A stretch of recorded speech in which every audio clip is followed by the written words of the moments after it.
মা ও ছেলের গভীর রাতের গল্প। আজকের গল্পটা একদমই অন্যরকম।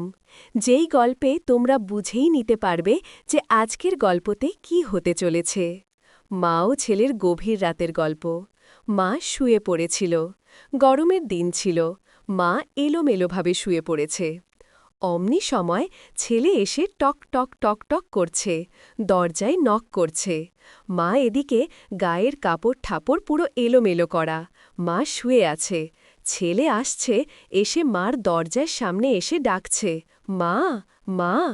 গভীর রাত। তখন মা কেবলই চোখটা আর্থি বুঝল, মানে ঘুম পাচ্ছিল না, কেবল আর কি চোখটা দুপাতা এক করেছে চোখের। তো যাই হোক, ফট করে ছেলের আওয়াজ শুনে মা চমকে উঠল। মা বলল, কে ডাকছে? ছেলে বলল, আমি আকাশ। ছেলের নাম আকাশ। আমি বললাম, হ্যাঁ রে বাবা, কি হয়েছে? এত রাত্রে ডাকছিস, কোনো সমস্যা আছে? ছেলে বলল, তাড়াতাড়ি খোলো দরজাটা, আমার তোমার সাথে খুবই গুরুত্বপূর্ণ কথা আছে। আমি বললাম, কেন রে আকাশ, কি এমন গুরুত্বপূর্ণ কথা? এত রাতে তুই ডাকছিস? জানিস এখন কটা বাজে? আকাশ বলল, হ্যাঁ, সব জানি, আমার কাছে ঘড়ি আছে। তুমি কি ভাবছ আমি ঘড়ি দেখতে পারি না? অবশ্যই দেখতে পারি। তোমার কাছে আসতে গেলে আবার দিনক্ষণ রাত্রি লাগে নাকি? আমার যখন ইচ্ছা হবে আমি তখন আসব।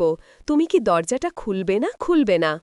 আমি একটু গম্ভীর মুখে বললাম, গম্ভীর আওয়াজ করে বললাম, যে কি হয়েছে আমাকে বলো। আকাশ সমানে বিরক্ত হয়ে যাচ্ছে, আর দরজার মুন্ডের মধ্যে সমানে ধাক্কা দিচ্ছে। আমি একটু রাগ হয়ে গেলাম। রাগ হয়ে বললাম, এইভাবে এত রাত্রে দরজার মধ্যে কেন ধাক্কা দিচ্ছিস? জানিস না আশেপাশের বাড়ির লোক জাগনা হয়ে যাবে?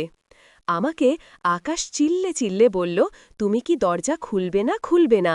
আমি এতবার এক কথা বলতে ভালোবাসি না, তুমি ভালো করেই জানো।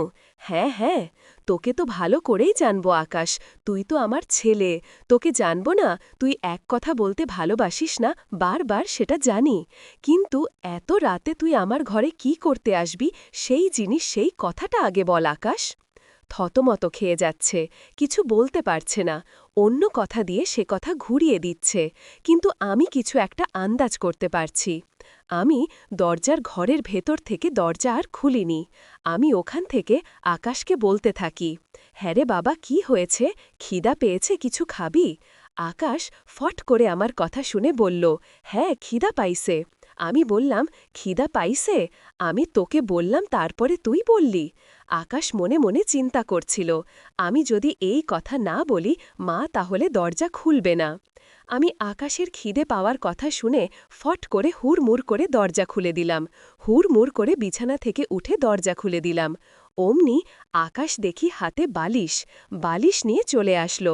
আমাকে বলল, মা, আমি তোমার ঘরে ঘুমাবো। আমি বললাম, কেন রে আকাশ, কি হয়েছে? তুই এরকম কেন করছিস? তুই কেন আমার ঘরে ঘুমাবি? আকাশ আমাকে বলল, মা জানো তো, একটা বড় সমস্যা হয়েছে। কি সমস্যা হয়েছে আকাশ? আমি একটা খুব খারাপ স্বপ্ন দেখেছি। সেই স্বপ্নে, মানে তোমাকে বলা যাবে না, কিন্তু আমার ভেতরটা যেন কেমন ভয় ভয় লাগছে। তার জন্য আমি তোমার ঘরে বালিশ নিয়ে চলে আসছি। তুমি আমাকে থাকতে দিবে না? আমি বললাম, অবশ্যই দিব। তুই আমার ছেলে, তুই আমার কাছে থাকলেই কি, না থাকলেই কি? না থাকার কারণ কি? তুই থাকতেই পারিস, কোনো সমস্যা নেই। এই বলে আকাশ বালিশটা বিছাগায় পেতে নিল। আমি ওকে মিষ্টি মুখে আস্তে আস্তে জিজ্ঞেস করতে লাগলাম, হ্যাঁ রে আকাশ, কি স্বপ্ন দেখছিস? আমাকে বলা যাবে না? আকাশ বলল, না মা, বলা যাবে না। আমি বললাম, আরে বোকা, স্বপ্ন বলে দিতে হয়। স্বপ্ন যদি বলিস তাহলে স্বপ্ন সত্যি না হয়, না হলে সত্যি হয়ে যাবে। ওই শুনে আকাশ বলল, না মা, আমি আজকে কোনো মতেই বলবো না। আজকের রাতটা পার হোক, কালকে তোমাকে আমি বলবো। এ স্বপ্ন বড় জটিল স্বপ্ন, আমি আজকে কিছুতেই বলতে পারবো না। তুমি আমাকে রিকোয়েস্ট করো না। মা, অনেক রাত হলো, এখন ঘুমিয়ে পড়ি। আমু যদি এইভাবে দরজা না ধাক্কা দিতাম, তুমি তাহলে দরজা খুলতেই না।